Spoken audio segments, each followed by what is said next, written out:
नमस्कार. 8:30च्या बातमीपत्रात मी विजय कदम आपलं स्वागत करतो. सुरुवातीला एक नजर ठळक बातम्यांवर. मन की बात कार्यक्रमात पंतप्रधान नरेंद्र मोदी आज साधणार आकाशवाणीवरून थेट संवाद.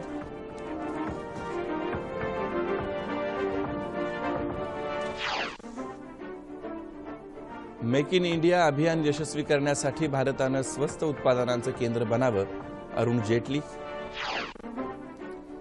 वरिष्ठ आयपीएस अधिकारी दत्तात्रेय पडसलगीकर आज स्वीकारणार मुंबई पोलीस आयुक्त पदाचा पदभार. ऑस्ट्रेलियन खुल्या टेनिस स्पर्धेत आज पुरुष एकेरीत अँडी मरे आणि नोवाक जोकोविच यांच्यात अंतिम लढत. आणि भारत ऑस्ट्रेलिया दरम्यान सिडनीत आज तिसरा आणि अंतिम T20 सामना. भारताला क्लीन स्वीपची संधी. नमस्कार आणि आता सविस्तर वृत्त. मन की बात या कार्यक्रमाच्या 16व्या भागात पंतप्रधान नरेंद्र मोदी आज आकाशवाणीवरून जनतेशी संवाद साधणार आहेत.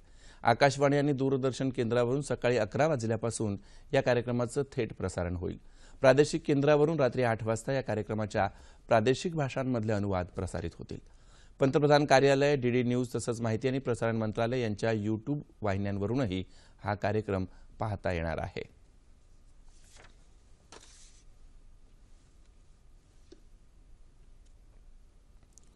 मेक इन इंडिया अभियान यशस्वी करायचं असेल तर भारतानं स्वस्त उत्पादनांचं केंद्र असायला हवं, असं मत केंद्रीय वित्तमंत्री अरुण जेटली यांनी व्यक्त केलंय. नवी दिल्ली इथं काल 57व्या राष्ट्रीय परिव्यय परिषदेत ते बोलत होते.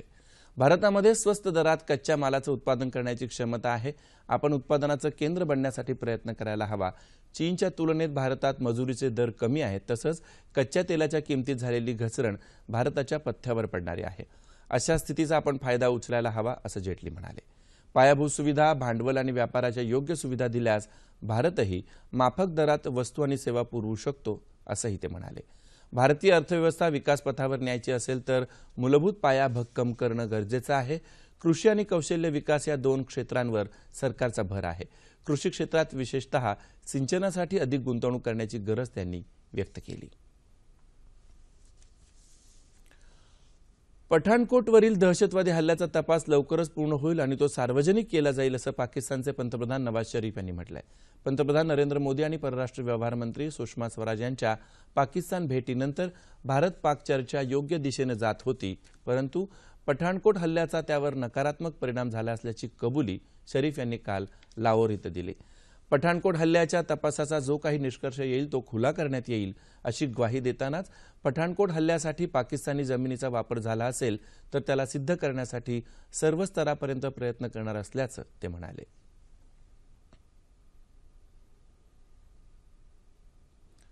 जम्मू काश्मीरमध्ये कुपवाडा जिल्ह्यात सुरक्षा दलानं काल 3 दहशतवाद्यांना कंठस्नान घातलं. पोलिसांनी दिलेल्या माहितीनुसार या परिसरात सुरक्षा दलानं शोध मोहीम सुरू केली. यावेळी दहशतवादी आणि सुरक्षा दलांमध्ये चकमक झाली. याच दरम्यान 2 दहशतवाद्यांनी आत्मसमर्पण केल्याचं वृत्त आहे.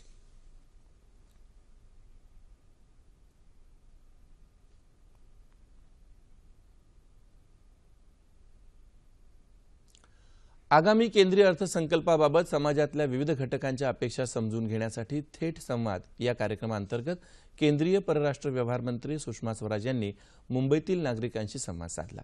अर्थसंकल्पाबाबत सर्वसामान्यांच्या अपेक्षा जाणून घेण्यासाठी पंतप्रधान नरेंद्र मोदी यांच्या संकल्पनेतून हा संवाद सुरू झालाय. या संवादातून पुढे आलेल्या अपेक्षांच्या पूर्ततेसाठी प्रयत्न करण्यात येतील, असं आश्वासन स्वराज यांनी दिलं. राज्य सरकारशी संबंधित असलेल्या अपेक्षा मुख्यमंत्र्यांपर्यंत पोहोचवण्यात येतील, असंही स्वराज म्हणाल्या. या संवादात वकील, डॉक्टर, व्यावसायिक, विद्यार्थी, ज्येष्ठ नागरिक या समाज घटकांनी भाग घेतला.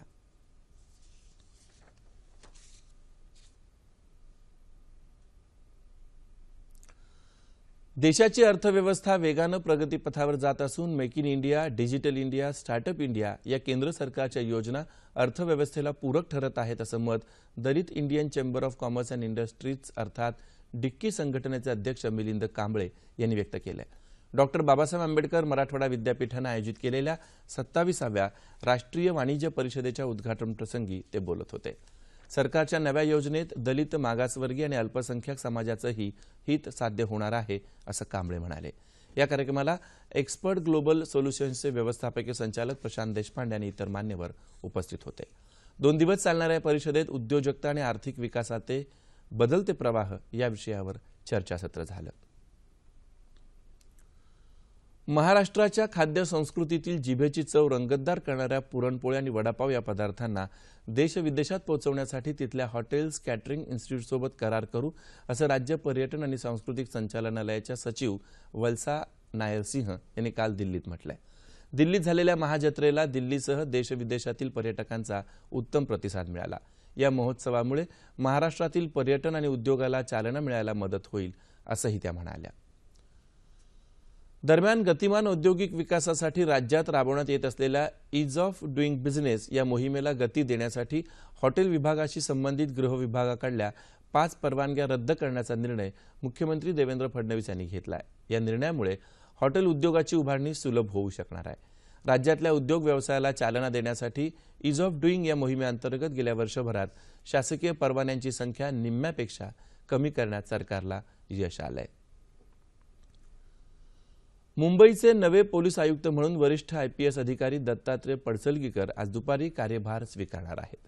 पडसलगीकर हे 1982च्या भारतीय पोलीस सेवेच्या तुकडीतील असून ते गुप्तचर विभागातही कार्यरत होते। भारतीय जनता पार्टीच्या महाराष्ट्र प्रदेशाध्यक्षपदी रावसाहेब दानवे यांची निवड झाल्याबद्दल जालना जिल्हा भाजपच्या वतीने त्यांचा काल सत्कार करण्यात आला।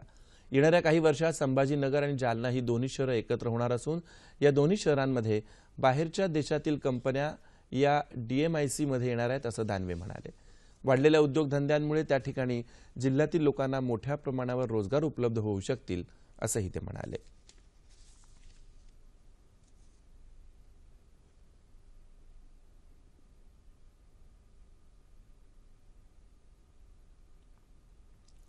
संसदेचं आगामी अर्थसंकल्पीय अधिवेशन 23 फेब्रुवारीपासून सुरू होणार आहे। या संदर्भात गृहमंत्री राजनाथ सिंह यांच्या अध्यक्षतेखालील मंत्रिमंडळ समितीच्या काल झालेल्या बैठकीत चर्चा झाली।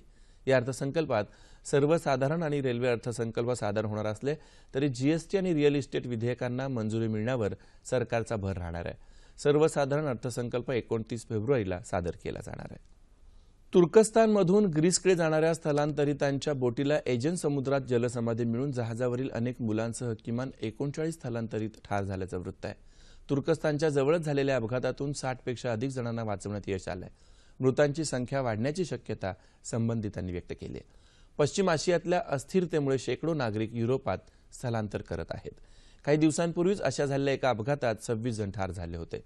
गेल्या वर्षभरात 244 स्थलांतरित मेडिटेरियन समुद्रात बुडाल्याचं वृत्त आहे।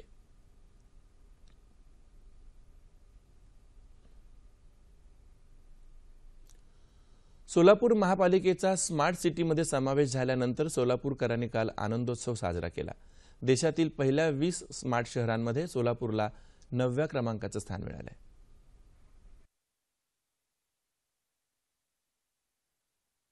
देशातल्या स्मार्ट सिटीच्या यादीत राज्यातल्या फक्त 2च शहरांचा समावेश करण्यात आला आहे। ही यादी जाहीर झाल्यानंतर यामध्ये सोलापूरसारख्या अवघ्या 12 लाख लोकसंख्या असलेल्या महापालिकेचा स्मार्ट सिटी योजनेमध्ये समावेश असल्याचं वृत्त समजताच सोलापुरातल्या पदाधिकाऱ्यांनी एकमेकांना पेढे भरवून आनंदोत्सव साजरा केला। भविष्यात सोलापूर शहराला देशातलं अग्रगण्य शहर बनवण्याचा मानस अधिकारी आणि पदाधिकाऱ्यांनी व्यक्त केला आहे। सोलापूर सिटीचा स्मार्ट शहरामध्ये जो समावेश झालेला आहे तो निकाल जाहीर करण्यापूर्वी झालेला होता, कारण आम्हाला आमच्यावर एवढा विश्वास होता। एक स्पष्ट संकल्प आहे की या शहराला जागतिक दर्जाचं स्मार्ट सिटी बनवायची। खूप खूप आमच्या सगळ्या सोलापूरकरांसकट आम्ही हा आनंद व्यक्त करणार आहोत।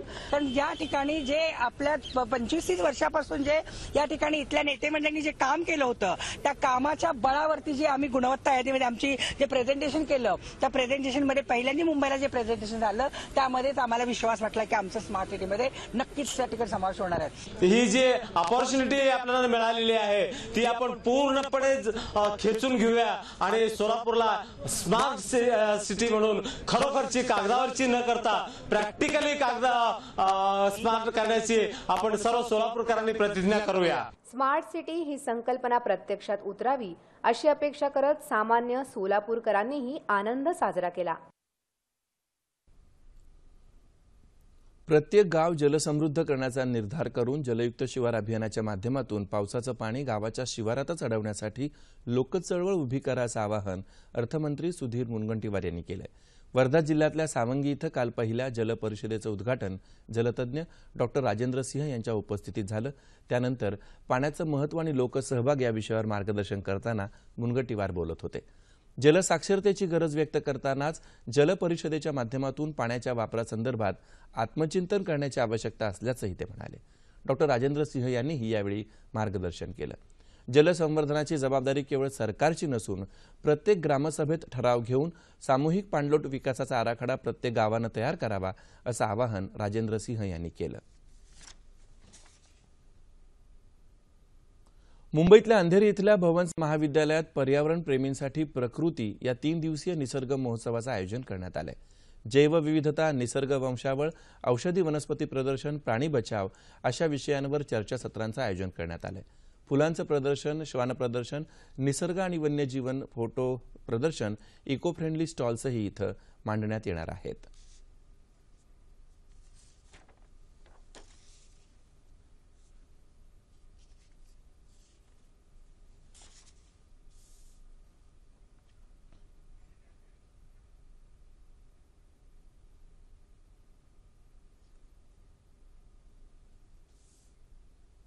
एक्चुअली प्रकृति फेस्टिवल एक ऐसा उत्सव है जो प्रकृति चाहकों को प्रकृति के करीब लाता है।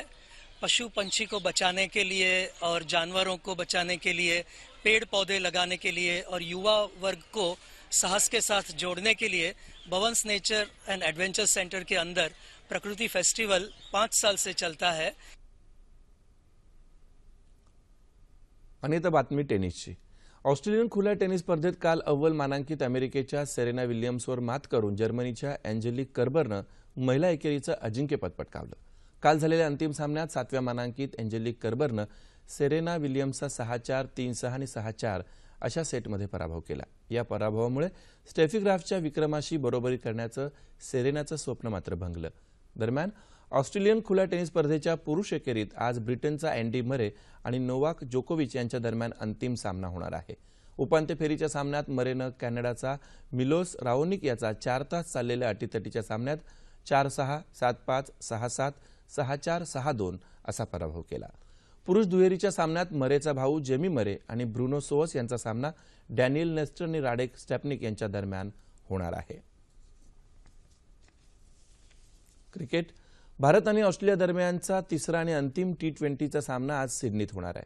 3 सामन्यांच्या मालिकेत 2-0 अशा आघाडी घेत भारतानं आधीच ही मालिका खिशात टाकली आहे। आता तिसराही सामना जिंकण्याचा भारतीय संघाचा प्रयत्न राहील। आजचा सामना भारतानं जिंकला तर भारत T20च्या मानांकनात प्रथम स्थान पटकावेल।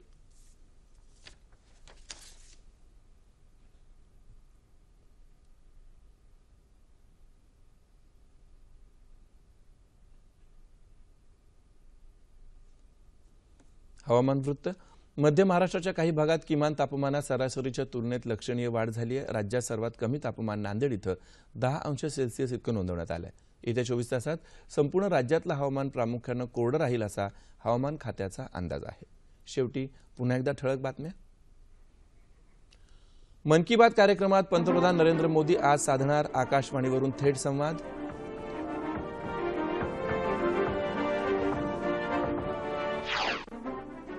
मेक इन इंडिया अभियान यशस्वी करण्यासाठी भारतानं स्वस्त उत्पादनाचं केंद्र बनावं, अरुण जेटली। वरिष्ठ IPS अधिकारी दत्तात्रेय पडसलगीकर मुंबई पोलीस आयुक्त पदाचा आज पदभार स्वीकारणार। ऑस्ट्रेलियन खुल्या टेनिस स्पर्धेत आज पुरुष एकेरीत अँडी मरे आणि नोवाक जोकोविच यांच्यात अंतिम लढत। आणि भारत ऑस्ट्रेलिया दरम्यान सिडनीत आज तिसरा आणि अंतिम T20 सामना, भारताला क्लीन स्वीपची संधी। याबरोबरच हे बातमीपत्र संपलं। पुन्हा भेटूया दुपारी 2:30 वाजता सह्याद्री वाहिनीवर। नमस्कार।